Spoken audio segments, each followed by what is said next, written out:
A very busy week at One Bills Drive and across the NFL. It's Draft Week 2025, the future of the NFL taking center stage. Welcome to the Buffalo End Zone Podcast, everyone. Kevin Carroll alongside Andy Young once again. It's like we never left. We're back. We're back in... The players are back in town. Well, I was going to get to that. Not only is the NFL Draft coming up on Thursday through Saturday, but workouts started. We heard from Josh Allen. We heard from new old friend Tre'Davious White back with the Bills. We're going to dive into that. We'll get into Brandon Beane talking about the upcoming draft and what his thoughts are and some really interesting comments he made. And then Andy and I, we're going to get into our own style of mock draft. Andy's in control of this one. I will chime in with my opinions here and there. But Andy's more of the expert on the upcoming draft than I am at this point. Instead of a mock draft, we should call it a mockery draft. I'm down with that. Because we're going to make a mockery of what should be a beautiful weekend for the Buffalo Bills. Yep. We might not so much know what we're talking about. As I always contend, Andy, it doesn't matter because every mock draft out there, it never goes the way of any mock draft out there. I think it would probably be easier to get all the picks right in the NCAA tournament than to figure out who the picks are in the first round of the NFL draft, right? I think you're right. We'll pick by uniform colors. The one thing we do know is that the Bills will not be drafting a quarterback. Brandon Beane made that pretty clear. Yeah. At least with the 30th overall pick. I think they're set right now. So let's get to Josh Allen speaking with the media for the first time. I would say since he won the MVP. Since his contract extension. Okay, He did a Zoom then. But first week of organized workouts with the team. It's not the traditional OTAs yet where they're on the practice field, but it's voluntary workouts where the players can come in, they lift weights, do conditioning, all those sorts of things with the strength and conditioning staff around for limited amounts of time, and they get back in the building, get back into the swing of things. They do this for a few weeks before they ramp up to the OTA-type practices and then ultimately mandatory minicamp later on in June. But for Josh Allen, he comes back fresh off his MVP year. He's been on the red carpets and things like that with Haley Steinfeld, his fiance, who's starring in a new movie called Sinners, who he says it's a great movie. He's really proud of her, and he suggests everybody goes to see it. I got that circled at the end. We're going to get to that in our 3 and Out, Andy. Yeah. When we talk about some of those things. What I thought was the coolest thing of the day, not really football related, because you kind of get jealous of it, was Josh Allen saying he got off of social media. So much so, he didn't realize Trey White was back on the team. He goes into the facility and has to ask someone, is that our former cornerback Tre'Davious White over there? And yes, Bills made it official earlier in the week, something that was reported last week, that Tre'Davious White is back with the Bills, and everybody seems pretty happy about it. I have a hard time believing that Josh Allen had no idea that Trey White was back. It's a fun story. It is a fun story, but maybe it's true. Maybe he said at the end of last season, he got rid of it 3-4 months ago, whatever it was. Towards the end of the football season, when they're on their run, he had gotten rid of it, decided, you know what, I want to be more intentional about my time and my focus and things of that nature. Seems like it's worked out pretty well for the guy. But, yeah, you're right. To get rid of social media and kind of just it seems zone freeing. The old way we used to do things, like when we grew up, right? Like everything wasn't on social media. So for him to do that is pretty good. I thought it was interesting, too. He said he came back feeling physically the best he's felt in his career during an off season. Credited that to not having a ton of ailments, although he did deal with some things last year during the season. But he also said, I didn't take any sacks. Took the fewest sacks in the NFL last season. Didn't take as many big hits. So Allen's feeling pretty good about things as he heads back into the off-season program here. Usually he picks 1 or 2 things that he really wants to work on. In years past, sometimes it's been footwork or communication, different things like that. This year, he says it's about pre-snap. He thought that the offense as a whole did pretty good post-snap, but he wants to be even better and more cerebral in understanding getting guys in the right protections. And when things go awry, knowing where his quick answers are, even better than he has before. And to me, with a physical freak like that, when he takes his mental game to the next level, we're already talking about an MVP guy. So, I mean, you would think, 7, 8 years into your career, you're there, but there's always something to improve on. Josh has done a pretty good job of that throughout his NFL career. I like that he expanded on it, because when he first said pre-snap stuff, my mind immediately went to the offensive line and a lot of the pre-snap penalties that just kept killing drives. But the more he explains it, the more it's about him and what he's reading and what he's recognizing, Right. and getting more into that part of the pre-snap stuff rather than, you can't say the guy's wrong. The Bills were putting up crazy numbers, touchdowns on the ground and in the air. So if that's what he chooses to, we can go back. Years ago, it was like, I got to work on my accuracy. He worked on it, and he's pretty accurate now. Right. He's done the things that he needs to do to be an MVP quarterback. So I wouldn't think that his idea of what he needs to work on is wrong, typically. Right. One of the things that came up, and it keeps coming up, is the ruling on what they're going to do with the tush push and stuff like that. And Allen seemed like he's fine. Either way it goes, they'll find a way to get him across the goal line in, short yard situations down inside the 5. Yeah, I mean, they'll figure it out. I mean, there's still going to be some sort of QB sneak type of play.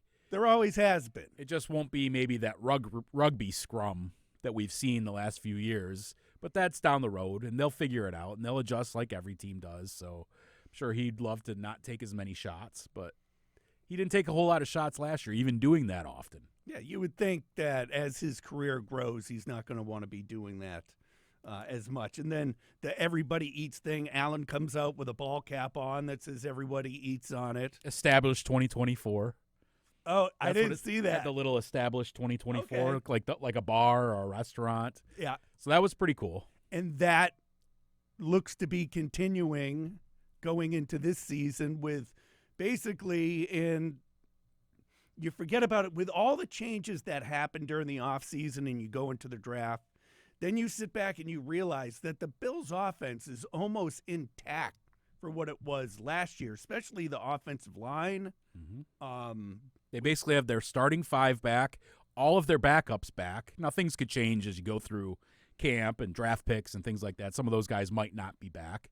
But, yeah, for the most part, everybody's back. You kind of sub out Mac Hollins. Mm-hmm. You sub out Amari Cooper, but you bring in Josh Palmer. But other than that, it's James Cook, it's Ty Johnson, it's Ray Davis, it's your tight ends, the O-line, Shakir, Keon Coleman, which we'll get more into too. I think that dovetails nicely into this conversation as well. Everybody eats was the mantra, and it worked successfully. Allen even said that today, hey, that's what we are. It's not just a one-year thing. Although Brandon Beane did say when he was asked about it, does that necessarily dissuade you from needing to draft or invest highly in wide receiver? And he said, no. Right. Yeah, it worked, but I think that was more of a mantra. Anytime we can get a player at a good value that we think is going to benefit this team, we'll do it. I also think Josh said that throughout the course of a season, if someone develops into a number 1 type receiver, a go-to guy that gets more of the targets, then so be it. That's kind of the evolution of the offense. But how he sees it, he's a point guard. He's trying to distribute to whoever's open. And if one guy gets more open than another, that's the guy who deserves the ball. Well, and that's it right there. It's more of, pick your receiver. If that guy's open every time, that's the guy getting the ball. That's just how it's going to be. They're not going to go out there and try and force the ball to someone designated the number 1 wide receiver. But if you're the guy, if Keon Coleman is all of a sudden open all the time, he's starting to get the bulk of the passes to him, and that includes the tight ends as well. I found it very interesting that Josh said, when asked about Keon Coleman and taking the next step and improving his development, so that he had several long texts from Keon Coleman discussing how he knows and wants to be a better player.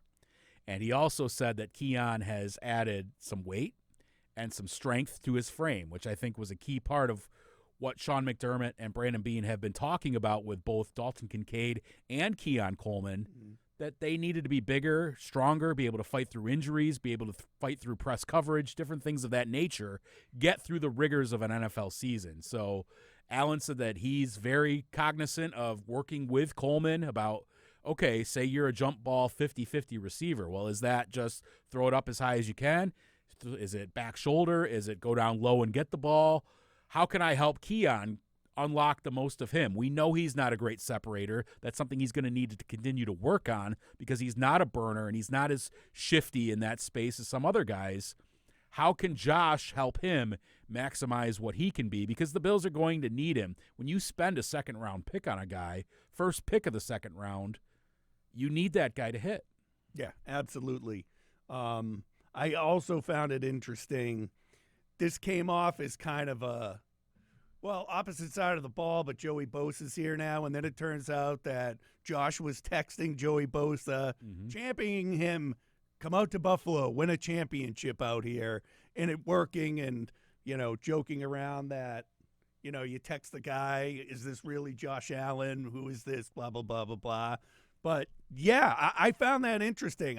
That was the first I heard of it. If that was brought up before, maybe it went over my head, but Bosa said when he was introduced that Josh had texted him to come on out here. So that wasn't necessarily a surprise. It was funny, though, that Josh said, I recruit a lot of guys, and usually they don't work out. But this one did. He said Bosa brings a lot of juice. He's really excited for what he can be. Of course, that's going to come back to what we've talked about so many times. Can the dude stay healthy? And we'll find out. Yeah. On to Trey White. It seemed like Trey White was Buffalo or bust after not being on the team last year. You had told me, well, Trey White's probably going to talk tomorrow before the media thing, and then I totally blanked on it. I was walking around and saw something pop up on my phone and was like, oh, Andy was right. Trey White does talk today, and basically it's almost a moment of, I'm back home. I finally came back home. And you even heard from Brandon Beane that it was hard for them to break away from Trey White last year. We know the season he had, that he came on strong. And Beane even said at one point that, that other starting position opposite Christian Benford could be Trey White. Yeah, certainly. And I think White knew he wanted to be back in Buffalo. I mean, it's the place that raised him as an NFL player, basically as an adult. Had been the place that he knew and had raised his own family. And he said, he told his agent, if you can't get Buffalo on the line, don't call me. That's how bad he wanted to come back to Buffalo, which is the case with a lot of guys. I mean, we've seen it with Jordan Phillips and Quentin Jefferson and these different guys that come back. Micah Hyde last season, even though he was kind of away, but not really. Right? There's just, and Trey said, there's just something special about what we have here that makes guys want to come back. He said he's worked with a therapist and tried to put the past in the past. Said it was really tough on him when the Bills let him go. He understands the business, doesn't hold any ill will, but they let him go, and it was something out of his control. He had been hurt for basically a couple of years, and then the Achilles injury, and they weren't sure what they were going to have of him, and business is business. They had to let him go, but he said he's tried to move past that and learned a lot from his experience of being released, of going to play for the Rams, kind of struggling there, then going to the Ravens, and seeing his play tick up a little bit and making it back to the playoffs, playing against the Bills and playing against Josh Allen, which he said he never wanted in his life to play against Josh Allen.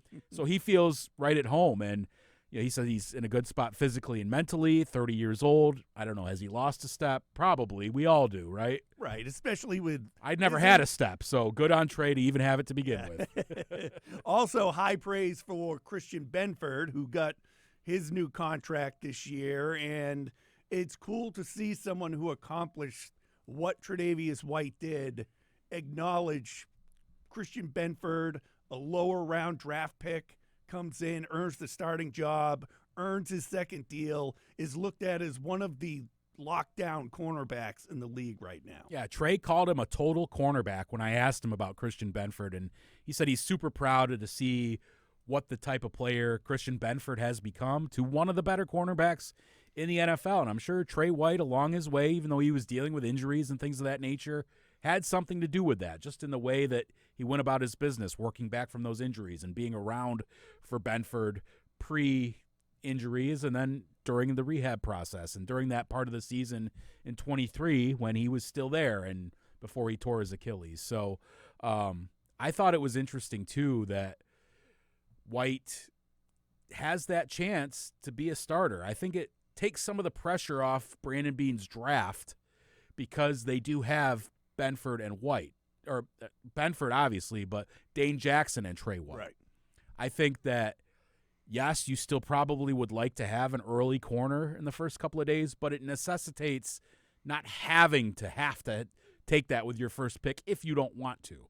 I could still absolutely see them with their first pick in this draft drafting a cornerback. I think it's almost likely that it's in the first couple of days. Oh, absolutely, yeah. I agree with you on that.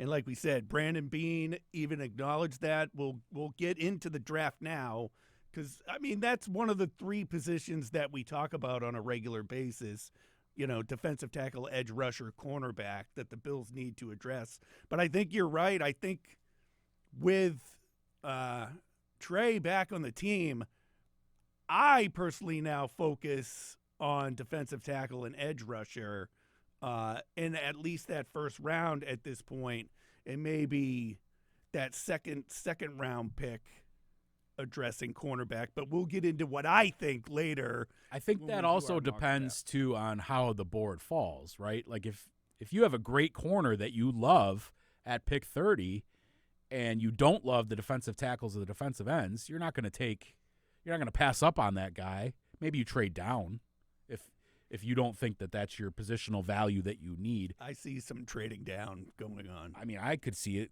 Beane said that it's as unpredictable a year as he can remember as far as trading up or trading down. They have 10 picks. They're not going to make 10 picks. 10 dudes, 10 rookies, plus undrafted guys are not making this roster. Well, that's what Beane said. There's no way 10 draft picks are making the Bills' final roster. He said that's unlikely. Yeah. So we could see the Bills making trades and getting rid of some of that. I mean, I think Beane said, why waste a pick on a guy that you're looking at that you're like, this guy's good, but I don't see him making the roster. So why would we waste a pick there? It's really interesting, too, because Beane gives you a lot, but then he also doesn't at the same time. He's very good at that in these press conference settings. He said he does not have 30 first-round grades, which isn't surprising. A lot of times they have 18, 15, right, 20, whatever that is. So if you don't have a guy that you gave a first-round grade in a tier of positions that you need, well, then you probably trade back. Or does that entice you to say, well, we've got all these extra picks. Do I go up a couple spots and get the guy I really want? Right. So that's what's the interesting part about this draft is going to be. He also said it's very strong on the defensive line, both interior and on the edges. Mm-hmm. Well, that bodes well. Do you think that depth is there late in the first round, or can you hold off and wait until the second round and potentially trade back into the third, however that all shakes out? Or do you need to get him at 30? Do you need to get a defensive tackle or an edge rusher? Again, all depends on how their board falls, and if this amazing edge rusher that they like falls to them, great. And they maybe take him, which I would think that, to me, that's the third of the needs of cornerback, defensive tackle, and edge rusher. But if a great player they think falls and there's more depth at corner or DT later on into the second round, well, maybe that's where they decide to take that guy instead. And I find it interesting when you look at how the Bills' defense operates and bodies coming in and out on the defensive line on a regular basis. It's not – I believe the topic came up, comparing a guy who would be in a defensive tackle rotation against a cornerback who you're depending on being out there all the time on a regular basis. Does that make cornerback more important to go get than a guy who's going to be on the field half the time as a cornerback or a wide receiver or anyone else would be? And he said that it depends on the player. Yeah. You have Aaron Donald. He's going to be valuable than almost any cornerback that you could possibly put out there. But if you have Trey White in his prime, which was the example he used, well, Trey White as a lockdown corner when he was an all-pro type of player a few years back is probably more valuable than your run-of-the-mill random, second-round pick defensive tackle in a rotation. So it all depends on the player, I think. And was he wishy-washy to you when it came up, the question of there's obviously more need on defense than offense with his team right now? I don't think he was wishy-washy. I just think that he wanted to hedge his bet a little and play both sides. Basically saying that, yes, I would say that we probably have more needs to fill on the defensive side of the ball, but couching that with if a great offensive player drops to us, you don't want to be locked in and ignore one side of the ball at the expense of taking a great player, and then down the line you're like, man, I wish we would have drafted him. Yeah. He turned out to be a great player. So, I mean, that goes to best player available. Obviously, you're not taking a quarterback.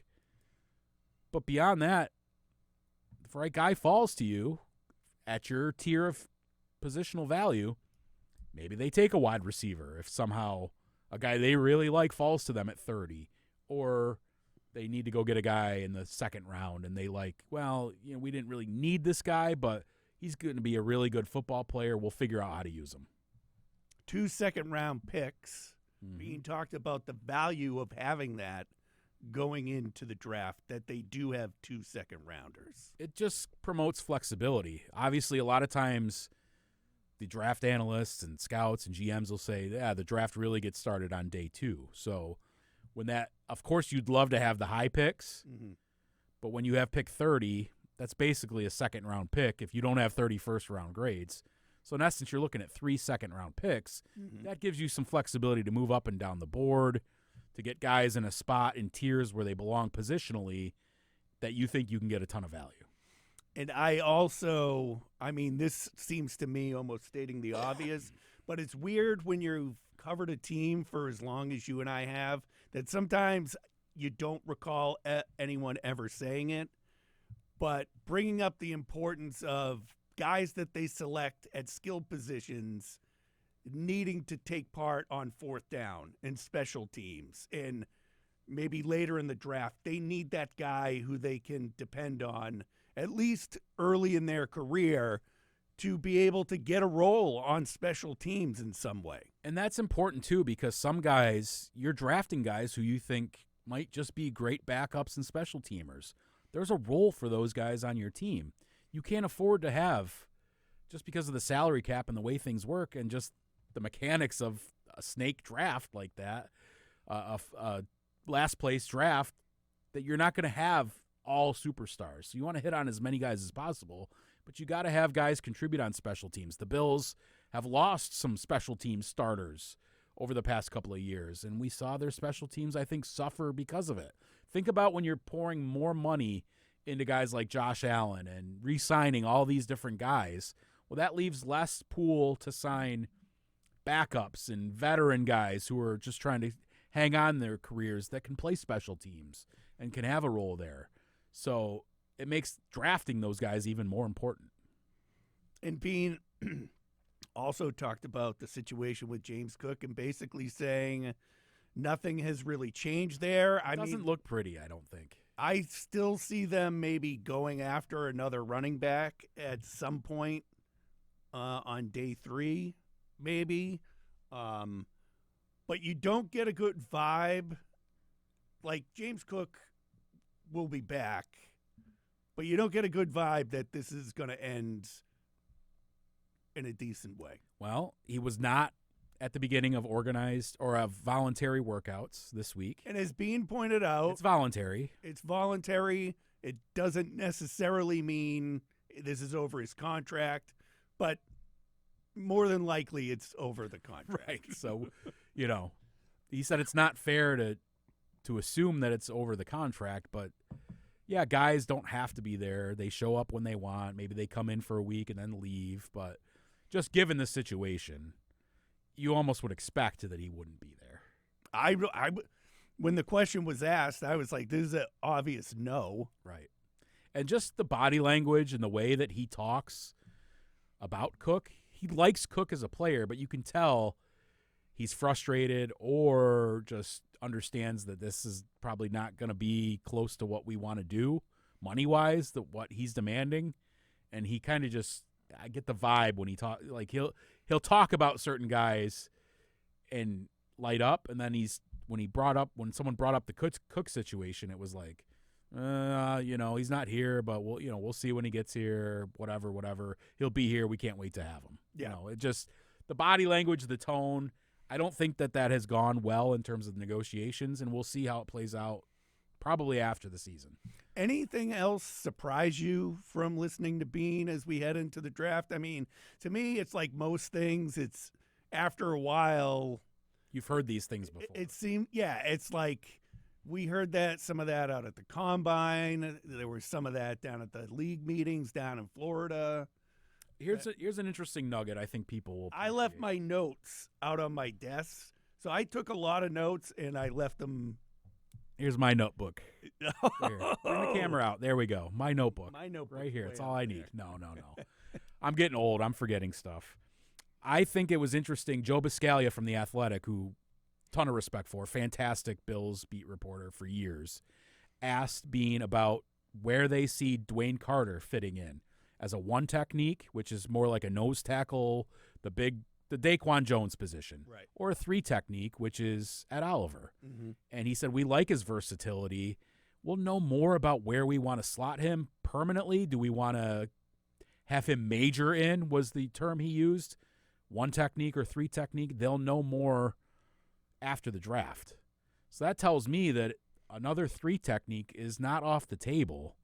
If they find a guy they really like, which is an Ed Oliver type, a three technique, they wouldn't be opposed to moving Dwayne Carter to one technique, which is more of the nose tackle position, mm-hmm, the inside run stuffing type of guy with some pass rush ability, more than the penetrating three technique, which is like Ed Oliver, where you're getting up the field, you're causing havoc, you're trying to knife through, as opposed to like standing your ground, holding double teams, things of that nature. So, yeah. And that could change how the draft goes, right? Because if they don't think they need a nose tackle because they have Dwayne Carter, then maybe they go with a three technique to bolster that position, because they do need depth at that spot. They signed Larry Ogunjobi, but he's suspended the first 6 games. Michael Hoyt can also slide in and out of there, right?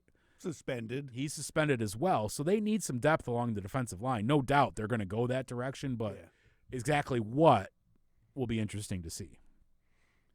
Should we do this? Let's do it. We're going to get into our mock draft. I don't even read most mock drafts going in, except for Chris Trapasso, because he's our guy. He's our guy. We have him on. We have fun with him. So I do look to that every now and then. You got the computer in front of you. We'll put it up on the screen. I probably won't be able to see much. You're going to have to let me know, because I cannot read that far away. We could turn it a little bit, but we'll talk through it here. All right, Jordan in the control room on the ball. You can see it already. So we're going to use Pro Football Focus mock draft simulator, their mock draft machine. There's a bunch of different ones out there. ESPN has one. I've used them all, but we'll use this one. And we've set it up to turbo. I love it. So it'll take all the picks for us, and then when the Bills are on the clock, we're not going to do any trades because that's going to get a little complicated. Yeah. We'll just pick the Bills' 10 picks, and we'll kind of we'll see who's on the board, and we'll discuss it a little bit as we go here. So with that being said, fire it up, Andy. The 2025 Buffalo End Zone mock draft is underway. There we go. We are on the clock, and look who went just before the Bills at pick 29, Trey Amos, the cornerback who has been a popular pick to the Bills throughout this process. I was looking at him too. Defensive tackle. Who's the best available there, Andy? Well, let's see here. Let's filter it by position. Let's go interior. Oops, not that. So this is great radio here, let me tell you. Dude, we're video, too. It's up on the screen. I know, right it's now. brutal. Defensive line. Omar Norman Lott out of Tennessee. Tyleek Williams. There's Derek Harmon sitting there. I was just looking at Derek Harmon out of Oregon on Yep. my laptop. Yep. So let's go back to the all view. But look who else is still there. Matthew Golden, the fastest wide receiver in the combine. Ran a 4.29 second 40-yard dash coming out of Texas. Are the Bills looking back at not taking Xavier Worthy and looking at bringing in a guy like that? Because Brandon Beane said speed means a lot, but you have to be a football player too. Right. That's hard. I don't love Golden as a prospect, but I could see them going there. Also, cornerback, Benjamin Morrison, who's coming off, I believe, an ACL with Notre Dame. Safety's good there. Kevin Winston Jr. out of Penn State. Landon Jackson, edge, who's a pretty good player out of Arkansas. And then you're getting into Tyleek Williams. You're getting into Derek Harmon. I'm going to lean. I would actually probably trade down at this point if I was them. Right. For the purpose of this exercise, let's take Derek Harmon. Okay? Sounds good. All Out right. of Oregon, let's take him. Taking Derek Harmon at 30. 2 picks in the second round, Andy. All right, here we go. Pick 56 in the second round. Who is on the board? We have Cam Scattaboo, running back, Arizona State. We got a linebacker, off-ball linebacker, Demetrius Knight. Another halfback. Here's where we're going to get into wide receiver. We're going to get into edge. We're going to get into corner. And I really like, out of this group, Darian Porter, long cornerback out of Iowa State. You pull up his stuff here, 6'4", 200 pounds as a cornerback. What do you think about that? Darian Porter, I got it right here. I would do that. That works for me with the first, second round pick. Yep. Because, like we said, it's edge, it's corner, defensive tackle. I like that. Pro Football Focus has him as the most drafted by player by the Bills at 18% in their mock drafts. So let's do it, right? Yep, we're on the same I mean, page. there's other cases to be made. Jared Ivey, edge rusher. Jalen Royals, wide receiver out of Utah State, has been a popular pick. Zaire Thomas, Florida State, another cornerback. Could be a nice fit there. But let's go with Darian Porter. How about a 6'4" cornerback to match up against big wide receivers? I love it. I'm down with that. Let's go to the second round pick. All right. We've got a linebacker here. We could go wide receiver. It looks like to me the edge has fallen off a little bit.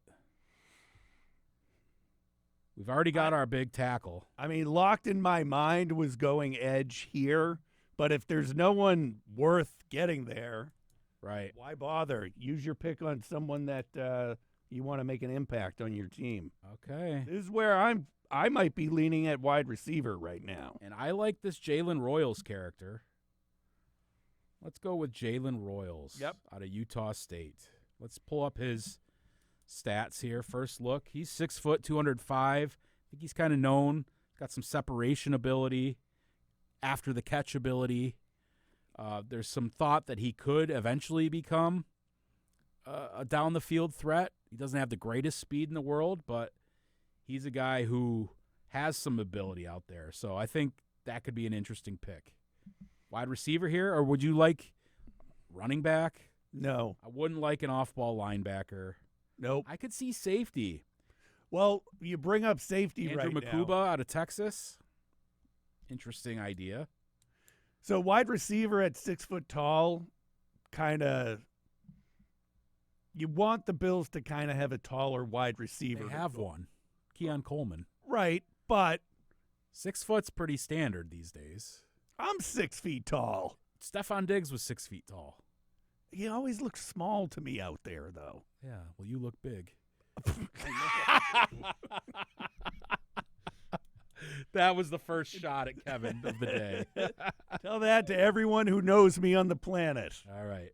How about Kyle Williams, wide receiver out of Washington State?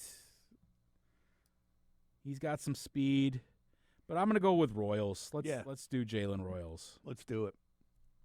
All right, so now we don't have a pick in the third round. All right, here's where we might be able to get our edge. We've got a couple of guys here. There's Savion Williams out of TCU. That's a wide receiver. He's a good player. Tight end. We could go linebacker here. There's a whole host of different characters at this point in the draft. What's left edge-wise? Is there anything? It seemed to me, since that is Edge kind of died here a little bit. okay. So we're hurting there for edge a little bit. Probably not going to want to go edge right now. What about safety? Safety. Jonas Sanker. I like him a lot. Yeah. Yeah. Let's pull the trigger on that one. All right, we're going safety. Safety in the fourth round.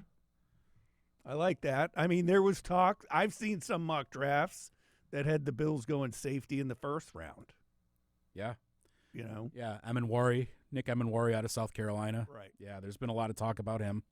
All right, so now we're on to the fifth round here. Excuse me, we're still in the fourth round. Pick 132 now. Yep. Here's our edge, possibly. We've got Ahmad Hassanin, 6'3", 271 pounds. Could be a guy that we look for. I like that, want to go especially for an at this edge point in the draft. I mean, there's another safety out there. There's running back. Couple of running backs here. I do like taking a running back at this point in the draft. Now, there's been some talk about, do you take a running back who has some return ability? Because then you can justify rostering 4 running backs. Good point. Brashard Smith might fit that profile out of SMU. Really good PFF grade last season. Let's do it. 5'10", highly productive receiving back. Got some return ability. You want to pull the trigger there? Yep. Or would you prefer an edge? I don't know. I mean, I think at this point, I would want that running back right here. Let's do it. This might not, PFF, when it spits out our grade, might not be the best after we do this, but let's do it. We've drafted him. All right, round 5, pick 169. Here's where you get into some interesting areas. Quarterback. Do you take a project quarterback at some point here? I mean, Dylan Gabriel, Quinn Ewers from Texas, right? There's different guys here. There's tight end. There's halfback still. More corners, more wide receivers. What are you thinking here? We've kind of hurt ourselves on edge by not taking one there in the third round or in the second round. I'd take another cornerback. Another corner. I like Quincy Riley out of Louisville. There's Andrew Armstrong as a nice wide receiver. I don't think we need him. Let's go another corner. Why not? Yeah. I mean, it's almost like edge is off the table right now. You kind of want to go back to earlier. That's going to be a glaring weakness of this draft. Yeah. We missed out on a lot of the guys at edge. Okay. So next pick is literally the Bills' next. They have 3 out of 5 picks. 169, 170, and 173. And then 177 as well. So we're making a bunch of picks here. Yeah. So now it's time to just keep firing away. You could take a quarterback, a guard. I think they're going to need some help at guard. At some point, you need to bring in offensive linemen. I'm good with taking a guard at that point. All right. How about Luke Kandra? Where's out of he Cincinnati. I just took him. Okay. All right. Now we're still on the clock. We got quarterback, Dylan Gabriel. Quinn Ewers are out there. Kanata Mumpfield, wide receiver out of Pittsburgh. Tim Smith, defensive lineman, defensive tackle. Kyle McCord, Syracuse. Interesting idea. I don't bring think Kyle McCord in. I like Tim Smith, defensive lineman. Yeah, I'm with you on that. 6'4", 314. McCord's just intriguing to me, but that almost seems like something where, oh, he's the kid at Syracuse. He'll be here. He'll be a camp story, and then he won't be on the roster. Right. All right, we're up again. Next pick, 177. Basically the same group of guys. Want to take Kyle McCord for fun? Let's take Kyle McCord. Why not? There's a couple linebackers here too. I think we need a linebacker. Yeah, go linebacker. Think about just special teams depth. Think about Matt Milano possibly not being back next year. I like Shamar James out of Florida. That's a guy who's been popular to the Bills in some mock drafts here. So let's give that one a shot. And then we got one more pick left. So to run it down, Kyle McCord is the top guy on the board. We have taken Derek Harmon, defensive tackle, Darian Porter, corner, Jalen Royals, wide receiver, Jonas Sanker, safety, Brashard Smith, running back, Quincy Riley, corner, Luke Kandra, guard, Tim Smith, defensive line, Shamar James, linebacker. Where do you feel like we're still missing in this draft? I don't know that we need to take a quarterback. I don't think that's necessary. Do we go with another guard? Do we go with a center? Let's bring in another offensive lineman. Let's go with a guard. A guard. Connor Colby, guard, Iowa. Perfect. There's our draft. Do they give us grades right They do. away? Oh, yeah, it's popping up here. Analyzing our draft. So they didn't like the Jalen Royals pick. They gave this draft a C+. Not a great draft. It's like high school all over again. I've had A's throughout this process. So I dragged you and down. B's? No. No, I get it. I dragged you down. Where we messed up was the edge stuff. Yeah. I think in the second round, we needed to go edge as opposed to wide receiver. That ended up becoming more of a luxury pick, and that kind of set the tone here. And we went down the board, too, according to Pro Football Focus, on some of their grades. So they don't like when we do that, when we drop down lower than what they have guys valued. But to me, those first two guys are a home run. Yeah. Like if you get Derek Harmon and Darian Porter, like you get big defensive tackle and corner in your first two picks, to me that's a victory. Rest of the stuff, I don't know. I mean, I don't know enough about most of these guys. I'm well-versed in the first day of the draft. I mean, that's how it is with a lot of this. I mean, Right. who would either of us brought up Khalil Shakir back in the day if we were sitting here doing this? I liked him, actually. That was a guy, Oh. because I thought he was going to be like a third, fourth round guy, slid to the fifth. Yeah. So I think when John Scott was here, he actually talked a little bit about Khalil Shakir, and I watched some of his stuff and liked him. So you never know, but I like the first three. I just wish we had an edge in there. The rest of it's a crapshoot to me. Yeah. But, I mean, that was the problem. When we didn't take edge in one or the first, second round pick, that put us behind the eight ball there. Right. Is this foreshadowing of what's to come for Brandon Beane? I don't know. I remember me, you, and John all picked Sammy Watkins as their first pick. And Brandon Beane traded him as soon as he got there. Goes to show what we Yeah. know, but still fun. I Yeah. mean, as much as I bag on, sitting there reading mock draft after mock, it is fun with, the mock draft machines where you can do something different every time. Well, that's the other part of it. If I do this again, it's going to spit out different players available. Right. And so it wouldn't look anything like this. I didn't do a great job. I don't think we did a great job.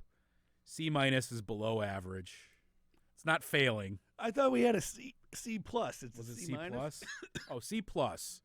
So we got That's like right on the edge of being a B, which so I'd be so satisfied. we got like a 78, right? Perfect.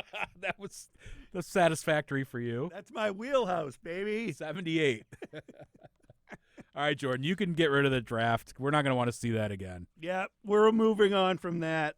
Let's do a little 3 and out before we go, Andy.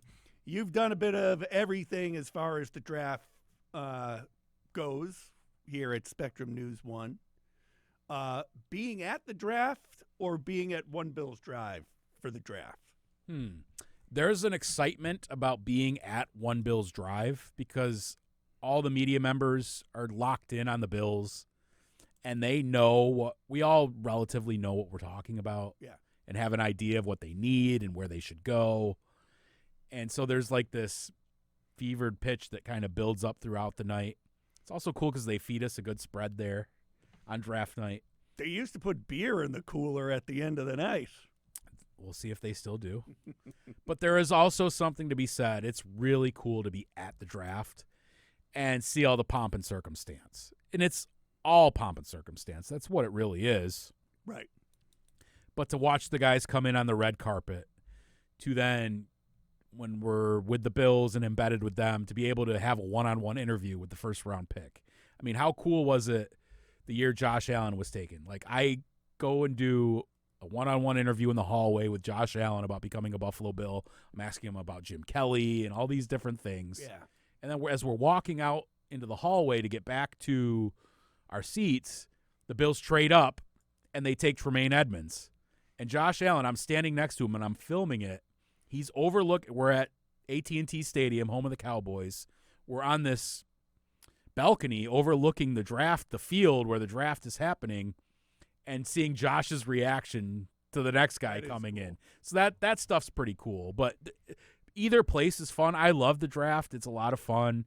It's like you can be armchair quarterback. You can be GM for a day. All those sorts of things. So either place is fun. I've enjoyed being at the draft itself, on location, and at One Bills Drive. Both have their pluses in my book. I've been at One Bills Drive once in my career. You coming out this week? I think I kind of have to. Well, there you go. Draft memory that sticks out in your head. Mine is this. I just gave you mine. Yeah, I guess you just did. Mine goes back to, like we had with Brandon Beane today before we recorded the podcast, meeting with the media. I think they used to do that earlier. Yes. Like not the week of the draft when I used to go to the Bills more. It was actually a pre-draft luncheon, they called it. Yes. And it would usually be like 2-3 weeks before the draft. And then, because then you had all this lead up, the week of, it's cool and whatnot, but it was always cool to have different angles going into the draft. And I remember being at that. Buddy Nix was in charge. And he gave this sly little grin when they were talking about Willis McGahee's injury that I said at that moment, they're drafting Willis McGahee. They're going after him. And they ended up doing it. And then Willis McGahee, what did he, force himself out of town or something stupid like that? No, I mean, it just kind of, it didn't end great, but they moved on. But that was the one thing with the draft where I was like, looking at Buddy Nix going, he's basically tipping his hand saying if McGahee's there, they're going to grab him, which they did. Yeah. Draft day movie, Andy, I bring this up every year. Look at old Buddy Nix. I just pulled up a picture of him. Buddy Nix was fun to listen to. Yeah. Like a water bug out there. Draft day of the movie, I ask this every year. I see on social media people talking about it now. Jordan, the draft guy. Can't think of his last name. Jordan Reed? Yes. I think From ESPN. I think he posted on X, is it worth watching? Because it's on Netflix right now. And the overwhelming responses is exactly what I would say.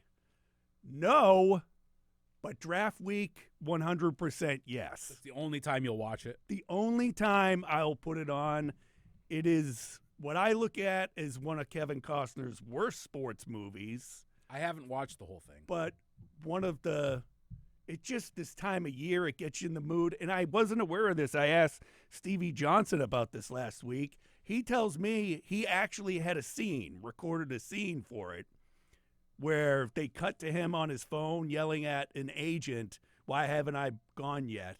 But they didn't use it? It got cut. Cutting room floor for poor Stevie. Yeah. It worked out for him. Yeah. You brought up Sinners, the movie with Josh Allen's fiance in it. Michael B. Jordan. Michael B. Jordan playing 2 roles in it. Mm-hmm. I saw a lot of hubbub about it on X while I was slowly waking up this morning, wondering why people were fighting for it and fighting against it. But it sounds pretty cool. There's vampires in it. There's some crazy stuff going on in it. It almost sounds like that Tarantino movie where, I'm not going to be able to think of this. Quentin Tarantino's in it. He also directed it. Ends up with vampires at this bar down at the Mexico-Texas border. You're Come on, help me with this. You're going to the wrong guy, dude. You know I don't watch a ton of movies. Something dark. Anyways, it looks interesting to me. And I'll check it out. To hear Josh say that, it was a good movie and you should go see it. I mean, I'm not one of the Josh Allen fanboys who does whatever he says, like half of the newsroom, but shots fired. Oh, my God. Well, what's the first comment in the newsroom? Wow, Josh Allen looks pretty good today. You're catching strays out there, guys. You know who you are. Yeah. But I'll yeah, check it out. It looks cool. The trailer looks cool. Haley with that weird face she has going on when she's like, right. I'm into that. Yeah. I'll check it out. I like those. Oh, I almost had the name of that Tarantino movie. I'm not going to look it up. It would take you longer to look it up than it would to figure it out. I'm sure there are people listening or watching that are Dusk Till Dawn. There you go. Winner. He got it. Nicely done. All right. We'll have Buffalo End Zone Podcast coming up on Friday morning. Right after the pick. Right after the pick. And then once everything is done on Saturday, we'll give you a Saturday evening podcast talking about the entire draft and everything that Brandon Beane and company did. One of the most popular podcasts we've done as far as like YouTube viewership was last year, Friday morning after the first round, when they didn't pick. They traded out with the Chiefs, and people were lit up about that. Like, we had so many views of that podcast, and it was right after I had really started to take over the Bills beat, and I'm like, oh, wow, this is awesome. Yeah. People really into that. Big splash right off the top. And then it's all downhill from there. So we'll have plenty of content coming your way throughout the week. For Andy Young, I'm Kevin Carroll. As always, thanks for joining us. See you.